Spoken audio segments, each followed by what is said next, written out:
भूमि की शक्तियों को देखकर सब चौंक जाते हैं। कोई शक नहीं कि इस लड़की में इतना घमंड क्यों है। अर्जुन अचंभे से भूमि की तरफ देखते हुए कहता है। सार्थक सोचता है कि अच्छा ही हुआ जो अर्जुन और भूमि के बीच की लड़ाई शुरू होने के पहले ही रुक गई, वरना भूमि की शक्तियों के आगे अर्जुन का तो काम तमाम ही हो जाता। आखिरकार तीसरे और सबसे आखिरी टेस्ट का वक्त आ गया। इंस्ट्रक्टर ने भूमि को बताया कि वो इस टेस्ट में अपनी बर्फ की शक्ति का इस्तेमाल नहीं कर सकती थी। उसे सिर्फ अपनी फुर्ती दिखाते हुए आग के कांटों से बचना है। भूमि अपनी सहमति दिखाते हुए टेस्ट के लिए तैयार हो जाती है। टेस्ट शुरू होता है। शुरुआत में भूमि बहुत अच्छा प्रदर्शन दिखाती है। वो बड़ी कुशलता से उन आग के कांटों से बचकर निकल जाती है, लेकिन जैसे ही मशीन से निकलने वाले कांटों की रफ्तार बढ़ती है, भूमि ज्यादा देर तक उनसे बच नहीं पाती और एक कांटे से टकरा जाती है। लाजवाब, अब तक का सबसे अच्छा प्रदर्शन था ये। तुम्हें लेवल 5 मिलता है। जेनी भूमि को वापस ग्रुप में जाने का इशारा करते हुए कहती है। भूमि अपनी जगह पर वापस चली जाती है। उसके चेहरे पर अभी भी कोई एक्सप्रेशन नहीं दिख रहे थे। वो खुद के प्रदर्शन से ज्यादा खुश भी नहीं दिख रही थी। ऐसा लग रहा था जैसे उसे पता था कि उसे 5 पावर लेवल मिलने वाला है और उसे इन सब पावर लेवल से कोई फर्क नहीं पड़ता। अब टेस्ट का समय खत्म हो रहा था और सबसे आखिरी इंसान जो बचा था वो था अर्जुन। जेनी अर्जुन का नाम पुकारती है। अब तुम्हें दिखाता हूं मेरी शक्ति, ध्यान से देखना। सार्थक को पहले तो समझ नहीं आया कि अर्जुन किससे बात कर रहा है। फिर उसने देखा तो अर्जुन उसकी तरफ देखता हुआ आंख मार के मैदान के बीच में जाकर खड़ा हो जाता है। क्या ये गधा सचमुच में इतना शक्तिशाली है? सार्थक ताज्जुब करते हुए सोचता है।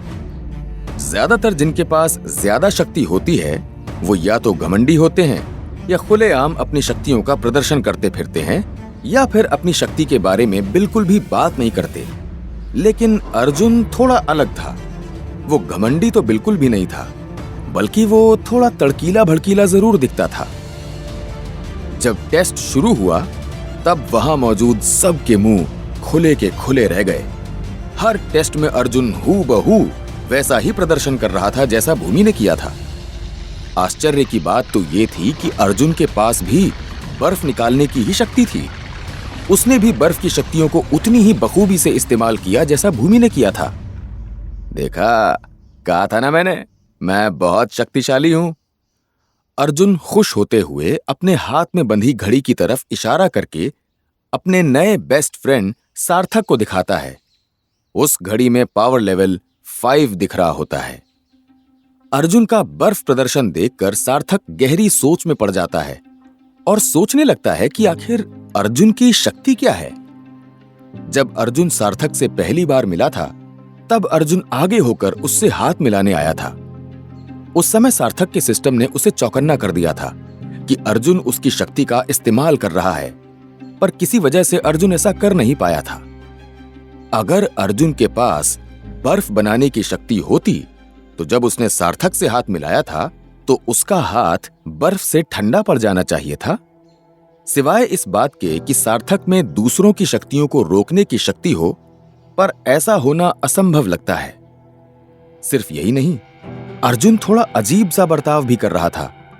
उसने सार्थक से भी पूछा था कि उसकी शक्ति क्या है। सार्थक अर्जुन के बारे में एक और बात गौर करता है कि जब से अर्जुन यहां आया है वो हर किसी से हाथ मिलाने पर ज्यादा जोर दे रहा है। हालांकि भूमि ने उससे हाथ नहीं मिलाया था, पर आखिर में अर्जुन ने भूमि के कंधे पर हाथ जरूर रखा था। उस समय ये बात थोड़ी अजीब लग रही थी, लेकिन अब सारा माजरा समझ आ रहा था। अर्जुन की शक्ति का राज हो ना हो उसके लोगों को छूने से जुड़ा हुआ है, और आखिरी इंसान जिसको उसने छुआ था वो थी भूमि। अर्जुन और भूमि दोनों के पास एक जैसी शक्ति का होना कोई इत्तेफाक नहीं हो सकता। इसका मतलब यह है कि अर्जुन की शक्ति है लोगों की शक्तियों की नकल करना। अर्जुन की शक्ति सार्थक पर इसलिए काम नहीं कर पाई क्योंकि सार्थक की शक्ति थोड़ी अलग है। सार्थक अपनी जिज्ञासा रोक नहीं पाता है और अर्जुन से पूछता है, अर्जुन तुम्हारे पास? फिर सार्थक इधर उधर देखकर धीमी आवाज में पूछता है, क्या तुम लोगों की शक्तियों की नकल कर सकते हो? अर्जुन सार्थक की तरफ देखकर धीरे से मुस्कुरा देता है। यह पहली बार है जब किसी ने इतनी जल्दी मेरी शक्ति को पहचान लिया हो। वैसे तुम्हें कैसे पता चला? सार्थक बोलता है, जब तुमने पहली बार मुझसे हाथ मिलाया था तब तुम हैरान हो गए थे कि तुम्हें कुछ हुआ क्यों नहीं, और फिर तुमने भूमि को छुआ और तुमने भी बर्फ की शक्ति का प्रदर्शन किया। अर्जुन को समझ आता है कि उसने भूमि को छूकर अपने बारे में काफी कुछ बता दिया था, क्योंकि उसे और भूमि दोनों को बर्फ की शक्ति किसी ग्रंथ से मिलना एक बहुत बड़ा संयोग था। सार्थक शक की निगाह से अपने नए दोस्त अर्जुन को घूरता है। उसने पहले कभी ऐसी किसी किताब के बारे में नहीं सुना था जो दूसरों की शक्तियों की नकल करना सिखाए। इसका एक ही मतलब हो सकता था, क्या तुम ओरिजिनल हो? सार्थक निश्चित करने के लिए अर्जुन से पूछता है। अर्जुन कुछ जवाब नहीं देता, सिर्फ सार्थक की तरफ देखकर आंख मार देता है। सार्थक को अपने सवाल का जवाब मिल जाता है। वैसे तो इस संसार में मौजूद सारी शक्तियां ओरिजिनल से ही उत्पन्न हुई थीं। एक ऐसा परिवार जो अपनी क्षमताओं को बाहरी दुनिया के साथ नहीं बांटते थे। एक अफवाह तो यह भी थी कि जो ज्यादा शक्तिशाली ओरिजिनल्स थे वो आसानी से पावर लेवल के 8वें पड़ाव को पार कर सकते थे।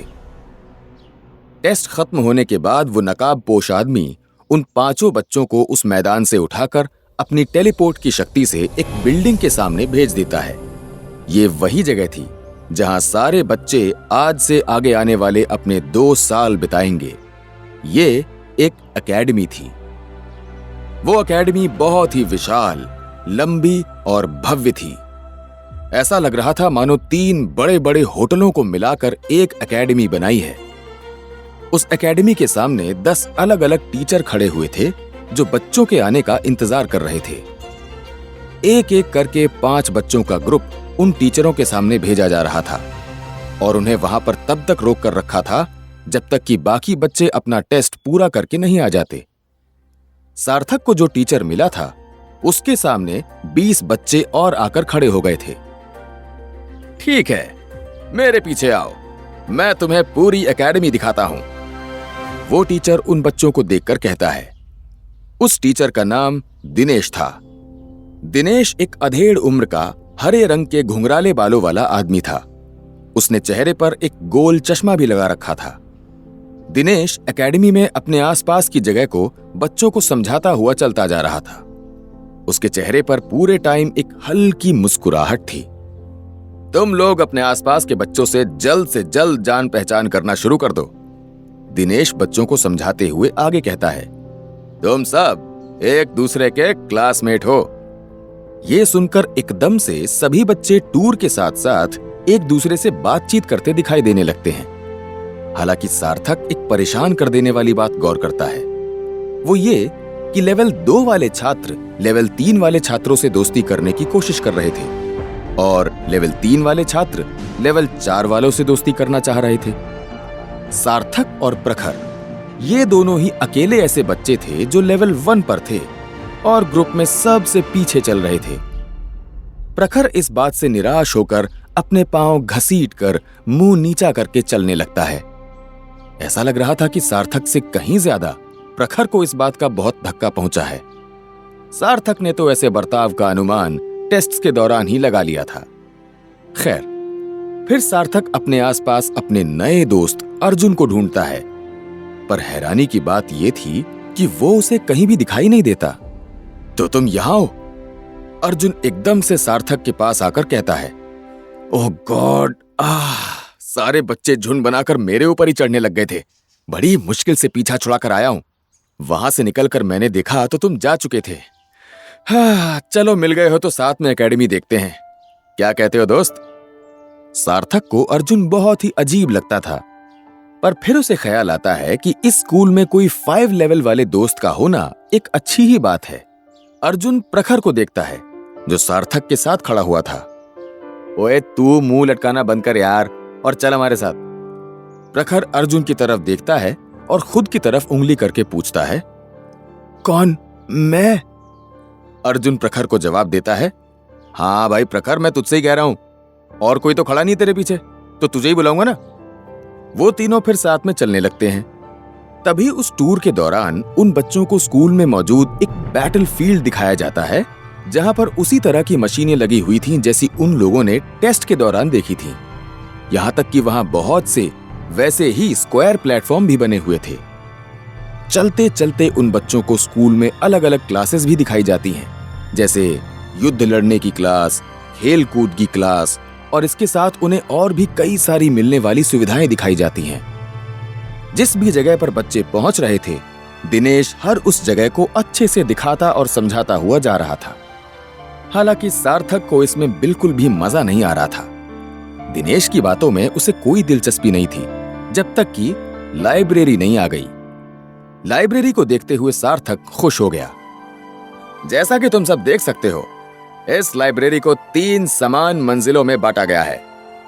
लेवल 1 के छात्र केवल पहली मंजिल का ही उपयोग कर सकते हैं, उन्हें उसके ऊपर जाने की अनुमति नहीं है। उसी तरह लेवल 2 के छात्र सिर्फ दूसरी मंजिल तक ही जा सकते हैं, और सबसे ऊपर तीसरी मंजिल मिलिट्री के कुछ खास लोगों के लिए ही सीमित है। वहां किसी का भी जाना मना है, हाँ समझे? सार्थक को लाइब्रेरी में बहुत ज्यादा दिलचस्पी थी, क्योंकि उसके हिसाब से वहां बहुत सी ऐसी किताबें होंगी जो आम जनता के लिए उपलब्ध नहीं होती हैं। इस जगह पर हो सकता है कि इनमें से किसी किताब में सार्थक को उसकी शक्ति से जुड़ी कोई जानकारी मिल जाए। बस भगवान से इस बात की दुआ कर रहा था कि वो किताब पहली मंजिल पर ही हो। टूर खत्म हो जाता है और सब लोग एकेडमी के हॉस्टल के बाहर आकर रुक जाते हैं। और यह है तुम लोगों के ठहरने की जगह, तुम्हारा हॉस्टल। अपना अपना सामान अपने कमरे में रखने के बाद तुम पूरे स्कूल में घूम फिर सकते हो। आज तुम्हारे लिए कोई पढ़ाई, कोई सबक नहीं है। जाओ मौज करो, लेकिन याद रहे कर्फ्यू लगने के पहले अपने कमरे में वापस पहुंच जाना, समझे? इसके बाद हर बच्चे को एक कागज की चिट्ठी मिलती है जिस पर उनके कमरे का नंबर लिखा होता है। सार्थक को ऐसा लगता है कि अर्जुन उसकी तरफ आ रहा है। वो पलट के देखता है तो अर्जुन उसके सामने खड़ा होता है। तुम्हें कौन से नंबर का कमरा मिला है? अर्जुन सार्थक से पूछता है। 23। अर्जुन उत्साहित होकर कहता है, अबे क्या बात कर रहा है, मुझे भी यही नंबर मिला है। लगता है किस्मत हमें मिलवाना चाहती है दोस्त। सार्थक सोचते हुए जवाब देता है, हाँ शायद। कहीं पर दूर एक कोने में 2 बच्चे आपस में बात कर रहे थे। बाप रे, क्या हुआ है तुझे? तेरी ये हालत किसने करी? उनमें से एक बच्चा दूसरे से पूछता है, जिसका हुलिया बुरी तरह से बिगड़ा हुआ दिख रहा था। वो कराहते हुए कहता है, पता नहीं यार, कहीं से एक लड़का आया और मुझे मारने लगा, और फिर मुझसे मेरे कमरे के नंबर वाली चिट्ठी छीन ली और बदल कर चला गया। चल देखते हैं उसे, तेरी चिट्ठी वापस लेकर आते हैं। पहला बच्चा अकड़ते हुए कहता है। उस पर दूसरा बच्चा डरते हुए बोलता है, मुझे पक्का यकीन है कि मैंने उसकी घड़ी में उसका लेवल 5 देखा था। अरे रहने दे, छोड़ देते हैं, वैसे भी एक कमरे की तो बात है। आखिर कौन था जिसने उस लड़के पर हाथ उठाया था? क्या सार्थक और अर्जुन की दोस्ती आगे बढ़ेगी? क्या होगा इस रहस्यमयी एकेडमी